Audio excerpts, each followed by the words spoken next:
Hello YouTube, Henry Lucero here with Aero Electric Service. I'm here with another electrical educational video. Today I'd like to talk about space heaters, curling irons, blow dryers. A lot of people don't realize that those appliances draw a lot of current. Most modern day homes are only made to handle either 15 amps on a 15 amp circuit or 20 amps on a 20 amp circuit.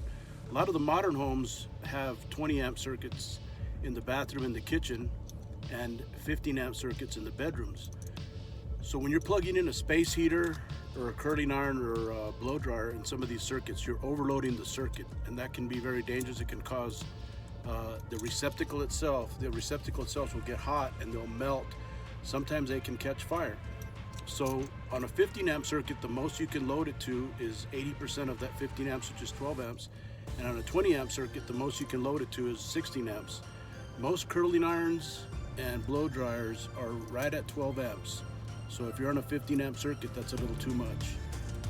Space heaters, a lot of times, yes, people need them in the wintertime and sometimes even in the summertime when it gets a little cool under their desk or wherever they're working. But a lot of times space heaters are a big no-no, and they can be a big fire hazard, not by starting things on fire, but by overloading the circuit and catching the receptacle or the wiring, overheating it and it catching fire. So if you have any questions on any of this stuff related to your circuitry or what you can plug in your circuits, give us a call. We'll be glad to talk to you and help you out. So anyway, I hope that helps. And if you like our channel, like and subscribe and share it. Thank you for watching.